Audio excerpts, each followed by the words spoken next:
అనారోగ్యం, ఉద్యోగం, వ్యాపారం అప్పులతో బాధపడుతున్నారా? వెంటనే జేకేఆర్ గురువు గారికి కాల్ చేసి అపాయింట్మెంట్ తీసుకోండి.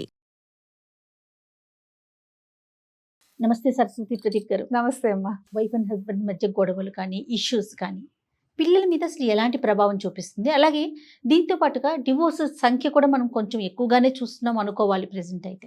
అవును, దీని వల్ల కూడా పిల్లలు మధ్యలో ఉన్న పిల్లలు ఎంతవరకు సఫర్ అవుతారంటారు? చాలా అవుతారండి. ఎంత ఎఫెక్ట్ అవుతుంది పిల్లలకి మాటల్లో చెప్పలేము. మాటల్లో చెప్పలేము. ఎంత మందిని చూసానో నేను, ఎంత మందిని చూసాను, ఎన్ని రకాల ప్రభావం చూపిస్తుందో చెప్తా మీకు. అసలు నేను లాంగ్ బ్యాక్ ఒక ప్రోగ్రామ్ ఇలాగే మోడరేటర్ గా చేసేదాన్ని, ఒక విమెన్ ప్రోగ్రామ్ కి. అందులో ఒక జడ్జి గారు వచ్చారు. ఇట్లాంటి ఇష్యూస్ గురించి మాట్లాడుతున్నప్పుడు ఆవిడ చాలా విలువైన మాట చెప్పారండి. ఏదంటే, భార్యాభర్తలు మీ మధ్య గొడవలు వస్తే భార్యాభర్తలుగా విడిపోండి, కానీ తల్లిదండ్రులుగా మాత్రం విడిపోవద్దు అని చెప్పారు. ఎంత విలువైన మాట అండి. తల్లిదండ్రులు కాకముందు మీరు ఏమైనా చేసుకోండి, అది ఇంకా మీ ఇండివిజువాలిటీ. ఒకసారి పిల్లల జీవితంలోకి వచ్చిన తర్వాత వాళ్ళ జీవితాన్ని నాశనం చేసే హక్కు మనకేముంది? అటువంటిది ఏదైనా ఉంటే ముందు చాలు. సరే, ఇది ఓన్లీ ఒక వర్గం. ఇంకా ఎక్స్ట్రీమ్ కండిషన్స్ వచ్చినాయంటే ఇక్కడ నేను కూర్చుని ఏదో నీతులు చెప్తున్నాను, మా లైఫ్లో కష్టం మీకేం తెలుసు అనేవాళ్ళు చాలా మంది ఉంటారు. I understand. అంత ఎక్స్ట్రీమ్ కండిషన్స్ వాళ్ళకి ఇంకా తప్పదు. ఇంకా వాళ్ళు డైవర్స్ తీసుకోవడం కానీ, ఆ ప్రభావం పిల్లల మీద పట్టం కానీ ఇంకా తప్పదు. కానీ 80% ఆఫ్ ద కేసెస్ పిల్లలు ఎఫెక్ట్ కాకుండా చూసుకుంటేనే బెస్ట్ అని నేను అనుకుంటాను. ఎలా సాధ్యం అంటారు అది?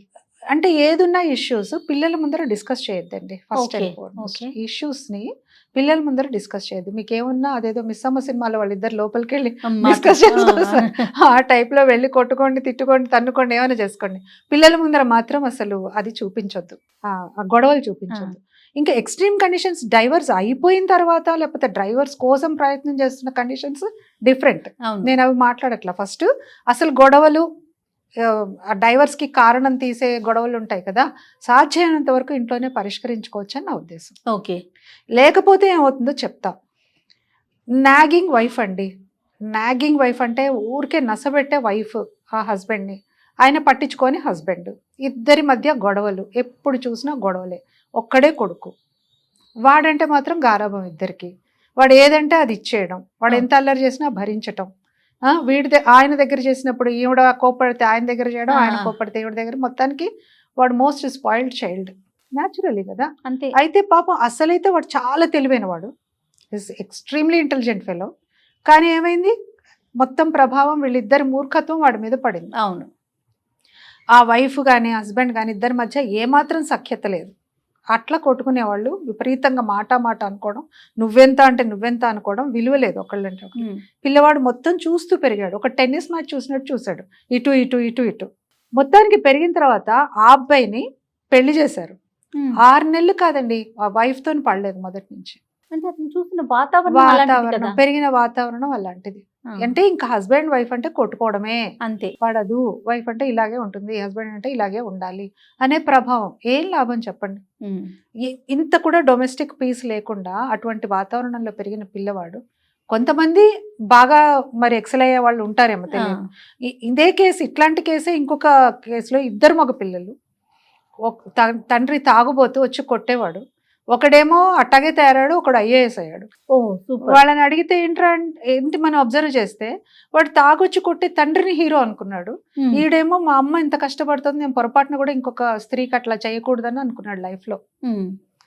ప్రభావం ఎలా అయినా పడవచ్చు, వాడి అదృష్టం, వాడి పూర్వజన్మ సుకృతం కొద్ది వాడు ఎలాగైనా అనుకోవాలి. కానీ తల్లిదండ్రులుగా మన బాధ్యత పిల్లల్ని ఒక చక్కటి వాతావరణంలో పెంచాల్సిందే.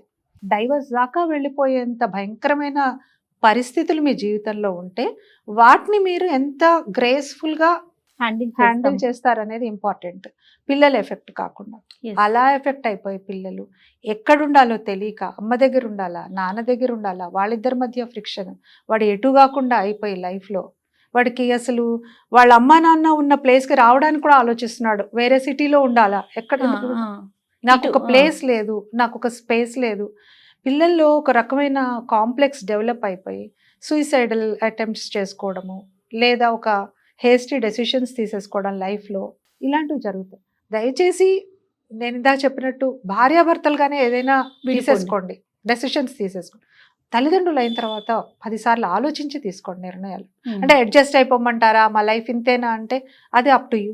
అంతే, వాళ్ళ జీవితాన్ని బట్టి వాళ్ళ పరిస్థితుల్ని బట్టి ఉంటుంది. మనం ఎందుకంటే మనం జడ్జి చేయలేము ఇక్కడ కూర్చుని. ఎవరి ఇళ్లలో పరిస్థితులు వాళ్ళకు ఉంటాయి. కాకపోతే పిల్లల మీద ప్రభావం అని అడిగారు కాబట్టి చెప్తున్నా. బంగారం లాంటి వాళ్ళ భవిష్యత్తుని మనం పాడు చేస్తున్నట్టే కదండి. ఎగ్జాక్ట్లీ. సింగిల్ పేరెంట్ దగ్గర పెరిగిన పిల్లల విషయంలో కూడా సింగిల్ పేరెంట్ అయ్యేసరికి విపరీతమైన అటెన్షన్ ఉంటుంది. అక్కడ వాళ్ళు ఉక్కిరి బిక్కిరి చేసేస్తాం. ప్లస్ విపరీతమైన గారాబం లేదా విపరీతమైన స్ట్రిక్ట్. అంటే అమ్మో నా లైఫ్ ఇట్లా అయిపోయింది, వీళ్ళు చాలా జాగ్రత్తగా ఉండాలి. తల్లి దగ్గర పిల్లోడు పెరుగుతున్నాడు అనుకోండి, వీడు పెరిగి వాళ్ళ నాన్నలాగా అవ్వకూడదు, అలాంటి ఆలోచనలు ఉంటా ఉంటాయి. లేదా ఎక్కువగా మనం ఎక్కువ కేసెస్లో గారాబం ఎక్కువ చూస్తాం. నేను ఒక్కదాన్నే పెంచుతున్నాను కదా, నేను అన్ని అంత అటెన్షన్ నేనే ఇవ్వాలి అనేసి. అది కూడా దాని ఇంపాక్ట్ కూడా ఉంటుంది కదా. ఉంటుంది. అక్కడ కూడా మదర్ అవ్వచ్చు, ఫాదర్ అవ్వచ్చు. సింగిల్ పేరెంట్ అంటే ఎవరైనా కావచ్చండి. పిల్లలు వాళ్ళ దగ్గర పెరుగుతున్నప్పుడు వాళ్ళ అంతా వాళ్ళ లైఫ్లో చూసేశారు, కష్టం చూస్తున్నారు. పిల్లలకు ఒక మంచి అనుకూలమైన వాతావరణం ఏర్పాటు చేస్తే బాగుంటుంది. వాళ్ళకి ఒక కజిన్స్తో కానీ లేకపోతే ఫ్యామిలీ మెంబర్స్తో కానీ మింగిల్ అవ్వడము, షేర్ చేసుకోవడము, ఒక కమ్యూనికేషన్ వాళ్ళతో మంచిగా మాట్లాడడము. ఎంతసేపు మీరు అన్నట్టుగా ఒక పానిక్ సిచ్యుయేషన్లో వీళ్ళు అవుతారేమో అన్న కాకుండా వాళ్ళని కొంచెం ఫ్రీగానే ఉంటూనే, ఫ్రెండ్లీగానే ఉంటూనే, మంచి చెడు చెప్తూ, చుట్టుపక్కల వాళ్ళ ఏజ్ గ్రూప్ వాళ్ళు కూడా ఉండేట్టుగా మంచి ప్లెజెంట్ వాతావరణంలో ఉంటే, ఒక్కళ్ళే అయిపోకుండా వాళ్ళని నలుగురిలో పెరగనివ్వాలి, నలుగురితో కలవనివ్వాలి. వాళ్ళని అట్లా బంధించినట్టు ఇలా అయిపోతాడేమో ఉండకూడదండి. అట్లా ఉండకూడదు, బంధించినట్టు చేయకూడదు. వాళ్ళకి ఫ్రీడమ్ ఇవ్వాలి, వాళ్ళ ఏజ్ గ్రూప్ వాళ్ళతో కలవాలి, వాళ్ళకి ఎక్స్ప్రెస్ చేసేందుకు వాళ్ళకి ఒక స్పేస్ ఇవ్వాలండి. వాళ్ళకి ఎక్స్ప్రెస్ చేసేందుకే వాళ్ళకి అవకాశం ఇవ్వకపోతే కష్టం. ఎంతసేపు నా భయాలు, నా ఆందోళనలు, నా స్ట్రెస్, నేను ఇలా అయిపోయా, వాడు ఇలా అయిపోయా, నో నీడ్. తను ఎవరి జీవితం వాళ్ళది కదా. పిల్లలు చాలా చిన్న వయసులోనే సెటిల్ అయిపోతున్నారు, సంతోషించదగ్గ విషయం. క్యాంపస్ సెలక్షన్స్ అని చాలా క్యాంపస్లోనే మంచి మంచి ఉద్యోగాలు, లక్షల్లో జీతాలు చూస్తా ఉన్నాం. దీంతో ఏమవుతుంది, ఏజ్ చిన్నదే, సంపాదన ఎక్కువ ఉంటుంది. అవును, కానీ వాళ్ళకి ఎప్పుడైతే ఆ సంపాదన వచ్చేస్తుందో మేము చాలా పెద్దోళ్ళం అయిపోయామనే ఒక ఫీలింగ్ వచ్చేస్తుంది. ఇంట్లోనూ అలాగే బిహేవ్ చేయటం, బయట కూడా అలాగే బిహేవ్ చేయటం, టోటల్ ఇంటిని శాసించే స్థాయికి పిల్లల్ని చూస్తా ఉన్నాం మనం. పేరెంట్స్ కూడా దానికి లొంగిపోతున్నారు. ఓకే, వాళ్ళదే ఫైనల్ డెసిషన్ అయిపోతుంది. కొన్ని సందర్భాల్లో అది ఇబ్బంది కలగొచ్చు కదా. నాట్ నెసెసరీలీ వాళ్ళు నిజంగా వైస్ డెసిషన్స్ తీసుకుంటున్నారు. అప్పుడు మనం చేయలేకపోయాము, వీళ్ళు చేస్తున్నారు. 4 డబ్బులు వచ్చినాయి, వీళ్ళు ఇప్పుడు మనం కొనలేదు ఒక స్థలం, వీడు కొంటున్నాడు. మనం ఒక ఇల్లు కొనలేదు, వీడు కొనే స్థితిలో ఉన్నాడు, కొంటున్నాడు. వెల్కమ్ చేయండి. మీరనేది మరీ ఇంకా శాసిస్తున్నాడు అసలు. కూర్చో అంటే కూర్చోవాలి, నిల్చోవాలి, అలా 90% ఉండరు పిల్లలు. ఎక్కడో ఉంటారు అనుకోండి, కానీ 90% ఉండరండి. వాళ్ళు ఎలా ఆలోచిస్తారో నేను చెప్తాను. ఇప్పుడు బాగా సంపాదన వచ్చిన వాళ్ళకి ఎలా ఆలోచిస్తారో నేను చెప్తాను. జనరల్గా మా నాన్న ఎప్పుడూ ఎంజాయ్ చేయలే లైఫ్. మా నాన్న ఎప్పుడు ఒక మంచి షూ కొనుక్కోలే, మా అమ్మ ఎప్పుడు ఒక మంచి పట్టుచీర కొనుక్కోలే. ఇప్పుడు నేను కొనిపెట్టాలి వాళ్ళకి, నేను చూసుకోవాలి వాళ్ళని. నేను ఇప్పుడు నేను సంపాదించే స్థితిలో ఉన్నాను కదా, నేను చూసుకోవాలి. అక్కడ తండ్రికి తల్లికి మరి 4 డబ్బులు సంపాదిస్తున్నాడు, అనవసరంగా ఖర్చు పెడుతున్నాడే అని పేరెంట్స్ కానీ ఇలాంటి చిన్నవి తప్ప మేజర్గా శాసించడాలు ఇవి ఏం ఉండకపోవచ్చు అని నేను అనుకుంటున్నాను. నాకు తెలిసిన పరిధిలో అయితే లేదు. మామూలుగా అవి కొన్ని ఎక్స్ట్రీమ్ కండిషన్స్లో ఉంటాయేమో కొన్ని, కానీ జనరల్గా అయితే పిల్లల థింకింగ్ ఇలా ఉంటుంది. అప్పుడు కూర్చోబెట్టి చెప్పొచ్చు తల్లిదండ్రులు, నాన్న మనకు అప్పుడు స్కోప్ లేదు, ఒక స్థలం కొనే స్కోప్ లేదు, సేవ్ చేసే స్కోప్ లేదు, వచ్చిన జీతం ఇల్లు గడపడానికి సరిపోయింది, ఇప్పుడు నీకు ఒక స్కోప్ ఉంది కాబట్టి నువ్వు ఎక్కువగా లావిష్గా స్పెండ్ చేయకుండా నీ ఫ్యూచర్ కోసం నువ్వు కొంచెం సేవ్ చేసుకో అని చెప్పే స్థానం ఎప్పుడు ఆ హక్కు, అర్హత తల్లిదండ్రులకు ఉంటుంది. మా అబ్బాయి వచ్చి అడుగుతాడు, అమ్మ నాకు ఈ పేమెంట్ వచ్చేస్తుంది, నేను ఇప్పుడు నాకు కావాల్సిన ఎక్విప్మెంట్ కొనుక్కుంటాను, ఇంకా కొంచెం మిగులుతుంది, నేను ఇది కొనుక్కోనా అంటాడు. అనగానే నేను చెప్తాను, అరే 100% నువ్వు సంపాదించుకుంటున్నావు, కొనుక్కోవచ్చు, కానీ ఇది ఒక మైండ్లో పెట్టుకో, నీకు ఇంకొక పేమెంట్ వచ్చేదాకా ఇది నీ క్వశ్చన్లో పెట్టుకోవాలి. అంటే నెల జీతం వచ్చే సంగతి నేను చెప్పట్లేదు, బట్ ఏదైనా ఒక ప్రాజెక్టు అనుకోండి, పిల్లలకి తల్లిదండ్రులు చెప్పే విధానం నేనైతే అలా చెప్తాను, అరే నెక్స్ట్ పేమెంట్ వచ్చేదాకా ఇది ఉంచుకో, ప్రాణం మీదకి ఏదైనా వచ్చినా ఏదైనా అవసరం వచ్చినా ఇది ఉంటుంది. లేదా ఆ ప్రాజెక్ట్ లేట్ అయినా లేట్ అయినా ఆ డబ్బు ఇప్పుడు పడిందో ఇది హ్యాపీగా నువ్వు ఎంజాయ్ చేసుకో. నువ్వు లండన్ ట్రిప్ వెళ్తావా, ఇంకో ట్రిప్ వెళ్తావా, అది Yes, నువ్వు చూసుకో. exactly. సో ఇలా గనక చెప్పగలిగితే చాలండి, గొడవలు ఉండవు.